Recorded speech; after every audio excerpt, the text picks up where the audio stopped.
வணக்கம் நண்பர்களே. முக்கியமாக தற்பொழுது பேசப்படுகின்ற ஒரு முக்கியமான விஷயம், கேரளத்தின் வேடன், ரேப் பாடகர் வேடனுடைய விஷயங்கள் தொடர்பாக எல்லா இடங்களிலும் தமிழ் மீடியாக்கள், ஆங்கில மீடியாக்கள், மலையாள மீடியாக்களில் பேசப்பட்டு வருகிறது. இந்த வேடனும் அவருக்கு பின்னால் உள்ள சர்ச்சைகளும் என்ன என்பது தொடர்பாகவே நாம் பார்க்க இருக்கின்றோம். வேடன் கேரளத்தில் உள்ள திருச்சூரிலே பிறந்திருக்கின்றார். அவரது தாயார் இலங்கையில் யாழ்ப்பாணத்தில் பிறந்த ஒரு ஈழத் தமிழர். இவரது தாய் தன் திருமணத்திற்கு முன்பு தமிழ்நாட்டின் ஊதக மண்டலத்துக்கு குடிபெயர்ந்து வந்திருக்கின்றார். வேர்டனின் தந்தை முரளி கேரளத்தின் திருச்சூரில் பிறந்த ஒரு மலையாளி ஆவார். வேர்டன் திருச்சூர் தொடருந்து நிலையத்துக்கு அருகில் உள்ள ஸ்வப்ன பூமி என்ற இல்லத்திலே வளர்ந்தார். சரி, இப்ப என்ன பிரச்சனை? ஏன் இவ்வாறு வேர்டன் கைது தொடர்பான சர்ச்சைகள் ஏன் இவ்வாறு இடம்பெறுகின்றன என்றால், வேர்டன் அங்குள்ள இடதுசாரி அரசாங்கத்துக்கு அல்லது இடதுசாரி கட்சிகளுக்கு மிக முக்கியமானவராக தெரிகின்றார். ஏனெனில் அவருடைய பாடல்கள், இந்த ரேப் பாடல்கள் மூலம் அவர் பிரபல்யமாகின்றார்.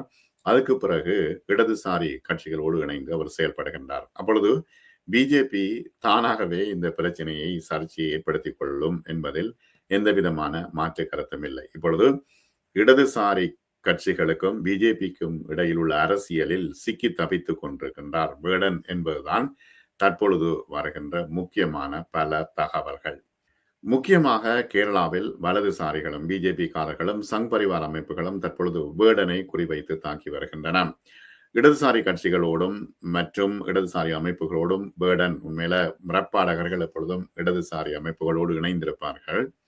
ஆகவே இடதுசாரி அமைப்புகளோடும் இடதுசாரி கட்சிகளோடும் அவர் தொடர்பு வைத்திருந்ததன் காரணத்தினால் வலதுசாரிகளும் சங் பரிவார் அமைப்புகளும் இந்துத்துவ அமைப்புகளும் வேர்டனை குறிவைத்து தாக்குகின்றன என்பதுதான் மிக முக்கியமான ஒரு விஷயம். இதை மறைப்பதற்கு எதுவும் இல்லை. அம்பேத்கரிய ரேப் பாடகராக தன்னை அறிவித்துக் கொண்ட வேர்டன் தான் தற்போதைய கேரளாவின் முக்கியமான ஒரு டாபிக்காக இருக்கிறார், முக்கியமான ஒரு பேசு பொருளாக இருக்கிறார். ஒடுக்கப்பட்ட மக்களுக்கு எதிராக தனது புரட்சிகர இந்த ரேப் பாடல்கள் மூலம் குரல் கொடுத்து வருகின்ற ரேப் சிங்கர் வேர்டனுக்கு நாளுக்கு நாள் ரசிகர்கள் கூட்டம் அதிகரித்து வருகிறது. இது சங் பரிவார் அமைப்புகளுக்கும் பிஜேபிக்கும் வலதுசாரிகளுக்கும் மிகப்பெரிய ஒரு சிக்கலாக இருக்கிறது. ஏனெனில் அந்த விடயத்தை பற்றி நான் குறிப்பிடுகின்றேன்.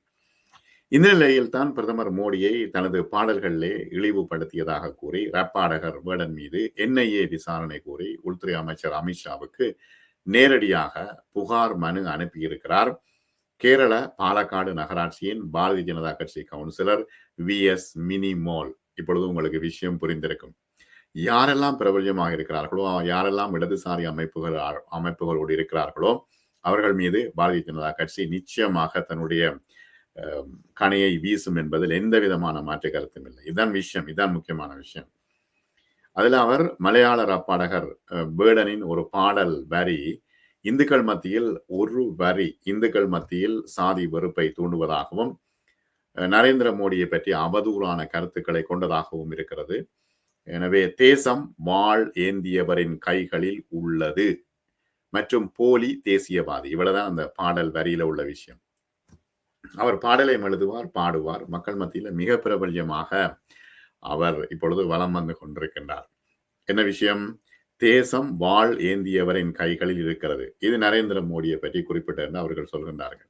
போலி தேசியவாதி என்று அவரது பாடல் வரிகள் இடம்பெற்றுள்ளது. இதுதான் உண்மையான விஷயம். இதுதான் எல்லோரும் பல கதைகளை சொல்லிக் கொண்டிருக்கின்றார்கள்.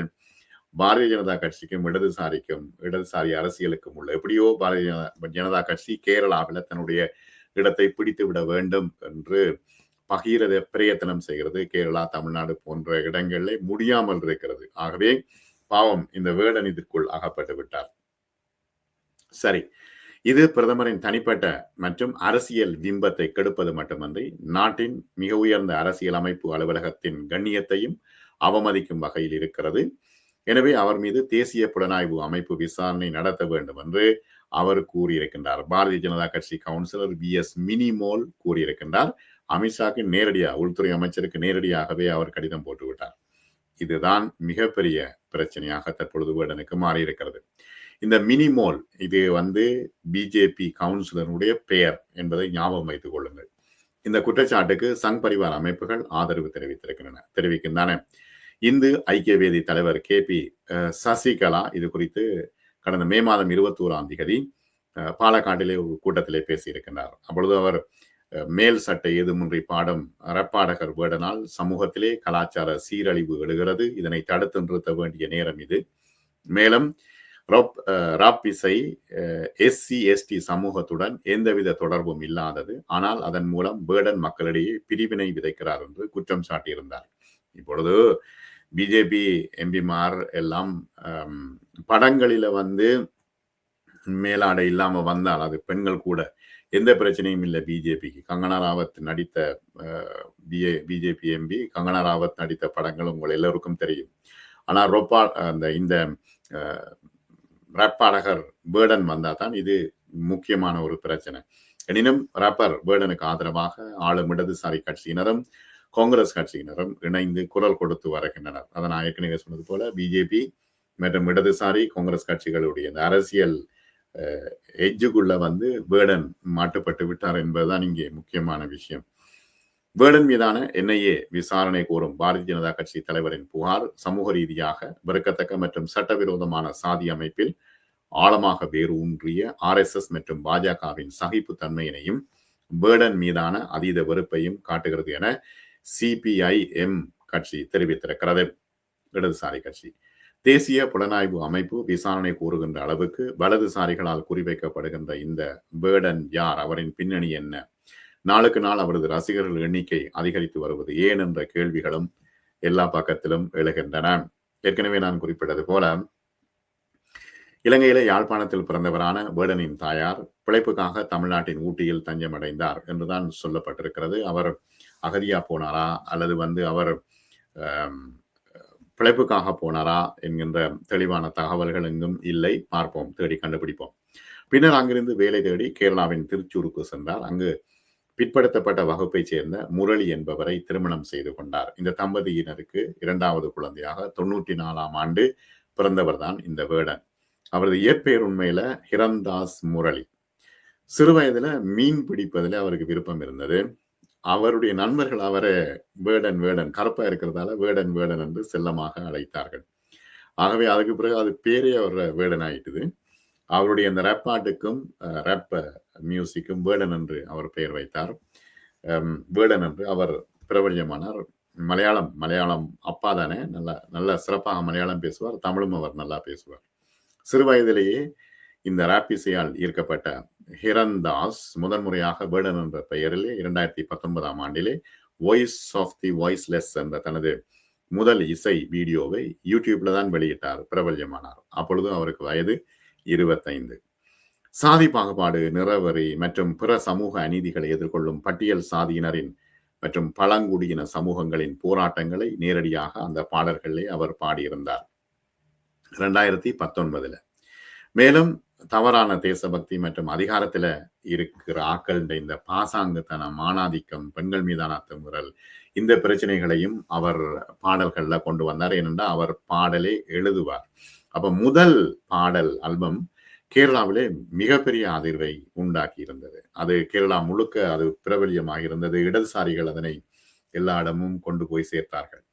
அடுத்தது 2வது ஆல்பம் என்ன, யூடியூப் வீடியோ பூமி எஞ்சன் வாலினிதம் என்ற யூடியூப் வீடியோவை வெளியிட்டார்.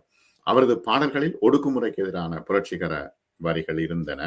இளைஞர்களுக்கு மத்தியில அது மிகவும் ஆர்வமா இருந்தது. எப்படி கோவன் இங்க தமிழ்நாட்டில மேடை போட்டு புரட்சிகர பாடல்களை பாடுவாரோ, ஆட்சியாளர்களுக்கு எதிராக பாடி சிறை சென்றாரோ, இப்பொழுது கோவன்ற சத்தத்தை காணல, 2 விலங்குல அதை பற்றி தேடி பார்க்க வேணும். அப்ப கோவனும் அவருடைய குழுவினரும் பாடுறது போல இவர் தனிய பேர்டன் என்ற பெயர்ல இவர் பாடல்களை பாடி மிக அதிர்வை ஏற்படுத்தி இருந்தார். இளைஞர்கள் இவர் பக்கம் ஈர்த்தார்கள். நீங்கள் இந்த வீடியோக்களை பார்த்திருப்பீர்கள். எல்லா வீடியோவும் எனக்கு போடலா காப்பிரைட்ஸ் பிரச்சனையால பார்த்திருப்பீர்கள். மலையாளத்துல வந்து அவர் ஏறுகின்ற மேடைகளில் எல்லாம் இளைஞர்கள் வந்து தொடர்ச்சியாக அவருக்கு ஆதரவு கொடுத்து கொண்டிருப்பார்கள். இதுல முக்கியமான விஷயம் 2021 மலையாள திரைப்பட உலகத்துல அவர் வந்து முதலாவது தன்னுடைய காலை பதிக்கிறார். நாயட்டுவில் நரபலி என்ற பாடலை எழுதி பாடினார். அதுக்கு பிறகு பிரபல்யமாகிவிட்டது. அவர் அவர் பிரபல்யமாகிவிட்டார் மலையாளம் முழுவதிலும். அவரது வா என்ற இசை வீடியோ ஒடுக்கப்பட்ட மக்களிடம் சுரண்டப்படுகின்ற உழைப்பு, சமூக வேறுபாடு, அன்றாட போராட்டங்களை எதிரொலித்ததாக அந்த வா என்ற இசை வீடியோ இருந்தது. பொதுவாக அவர் பேசுறார் என்ன, நாட்டுப்புற பேச்சு வழக்கில் மலையாளத்துல பாடுவார். அடுத்தது தமிழ் வடிவத்திலையும் அது இருந்தது. தமிழ் ரசிகர்கள் மத்தியிலும் அவருக்கு ஆதரவு இருந்தது. இப்ப தமிழ்நாடு முழுக்க அவரை பற்றித்தான் பேச்சு, மலையாளம் முழுக்க அவரை பற்றித்தான் பேச்சு. சரி, இந்த இடத்துல மஞ்சுமல் பாய்ஸ் கடந்த ஆண்டு வெளியாகின மலையாள திரைப்படத்துல சுஷின் ஷியாமுடன் இசையமைப்பாளருடன் இணைந்து பாடினார். அதுல ஆரம்பத்துல இடம்பெற்ற குத்தந்திரம் கேரளா தமிழ்நாடு தாண்டி தென்னிந்திய இசைத்துறையிலே அவர் யார் என்று கேட்க வைத்திருக்கிறது என்பதுதான் தற்பொழுது ஒரு முக்கியமான விஷயம். யார் யார் யார் என்று அவரை கேட்க வைத்தது. ஆனால் இதுல முக்கியமான விஷயம் என்னென்னா, அதுக்கு பிறகுதான் இப்ப அவரை தேடி இருக்கிறாங்க யார் என்று. பிஜேபி அப்படித்தானே, யார் பிரபல்யமாகிறார்களோ அவரை தேடி தங்கள் பக்கம் இழுக்க பார்க்கும். ஆனா இவரை இழுக்க முடியாது. இவர் இடதுசாரி சிந்தனைகளோடு இருக்கிறார். இதுல அவரது வியர்வையால் தைக்கப்பட்ட சட்டை, இந்த வலையில் சிக்கியது மீனா அல்லது கடலின் வலையில் சிக்கியது நானா போன்ற பாடல் வரிகள் பேர்டன் மீது மேலும் மேலும் பார்வைகளை குவித்ததை நாம் பார்க்கின்றோம்.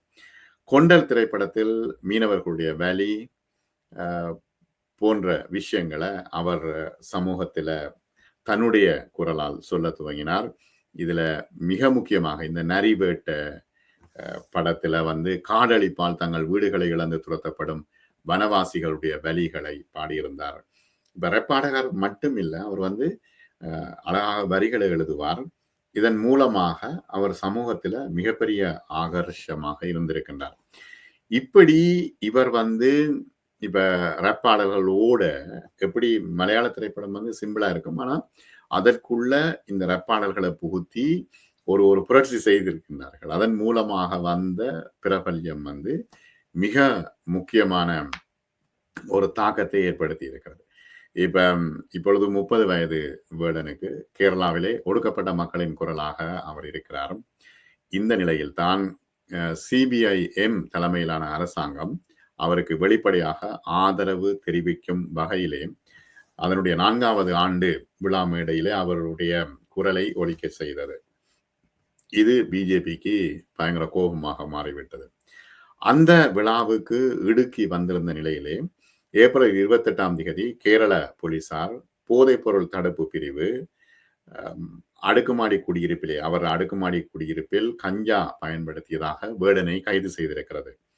அங்கிருந்து 6 கிராம் கஞ்சாவையும் மீட்டது. என்ன பிரச்சனைனா, குஜராத் துறைமுகத்தில இருந்து அதானியிட துறைமுகத்தில இருந்துதான் போதைப் பொருள் பல மில்லியன் டாலர் பெறுமதியான போதைப் பொருள் பிடிக்கப்பட்டிருக்கிறது. ஆனால் அதற்கு எந்த விதமான விசாரணையும் இல்லை. அது அப்படியே அதானியிட துறைமுகத்தில இருந்து வெளியில வந்த காரணத்தினால எந்த பிரச்சனையும் இல்லை. 6 கிராம் கஞ்சாவை அங்கிருந்து எடுத்தார்களாம். இதன் காரணமாக வேடனை கைது செய்தார்கள். இதை பயன்படுத்தி வலதுசாரி ஆதரவாளர்கள் அவருடைய பாடல் இருக்குத்தானே, வியர்வையால் தைக்கப்பட்ட சட்டை, இத அவர்கள் சமூக ஊடகங்கள்ல வலதுசாரிக்காரர்கள் எப்படி செய்தார்கள், கஞ்சாவில் தைக்கப்பட்ட சட்டை என்று மாத்தி பிரபல்யப்படுத்தினார்கள். பிஜேபிக்காரர்கள் அவரை விமர்சித்தார்கள். ஆனால் சந்தேகப்படும் கஞ்சா அளவு குறைந்ததாக இருந்ததால் அவர் ஸ்டேஷன்ல இருந்து அவர் பிணையில விடுவிக்கப்பட்டார்.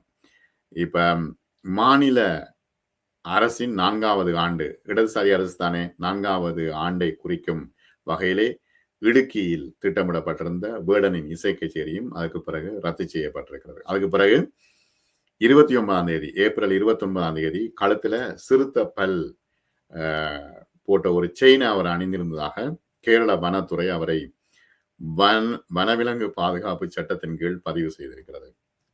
இப்ப என்ன பிரச்சனைன்னா, அவர் ஒரு பிடி பல்லு போட்ட ஒரு செயின் ஒன்று போட்டிருப்பார்.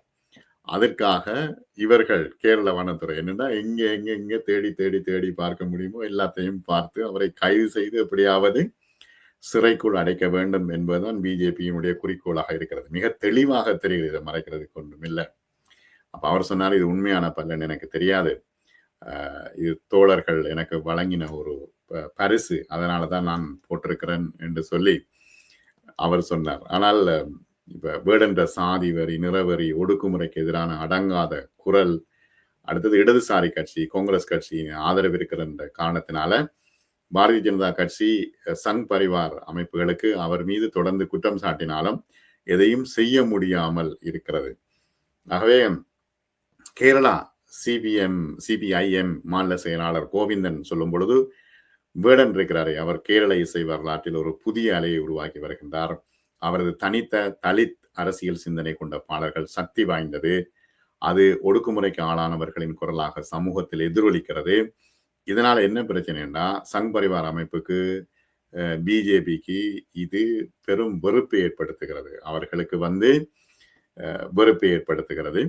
ஆகவே பேர்டனுக்கு ஆதரவு தெரிவிப்பதன் மூலம் கேரளாவில் இடதுசாரிகள், குறிப்பாக சிபிஐஎம், அவர் பின்னால் இருக்கும் இளைஞர்கள் அவருக்கு துணையாக இருக்கின்றார்கள் என்று தெரிவிக்கப்படுகிறது.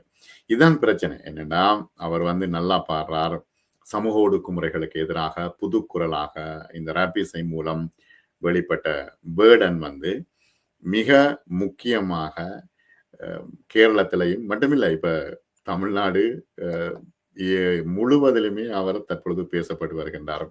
இதனால் தான் இவ்வளவு பிரச்சனையும் சிக்கலும் அவருக்கு வருகிறது. கைது செய்யப்பட்டு விடுதலை செய்யப்படுகின்றார். ஆனாலும் கூட சர்ச்சைகள் தொடர்ந்த வண்ணமே இருக்கின்றன. சர்ச்சைகளை பிஜேபியும் சங் பரிவார் அமைப்பும் ஏற்படுத்தி வருகின்றன என்பதுதான் இங்கே உண்மை. அல்லது இது வேடன் தொடர்பான தகவல்களை நாம் தெரிவித்தோம். மீண்டும் மற்றும் ஒரு காணொளியிலே சந்திப்போம் நேயர்களே.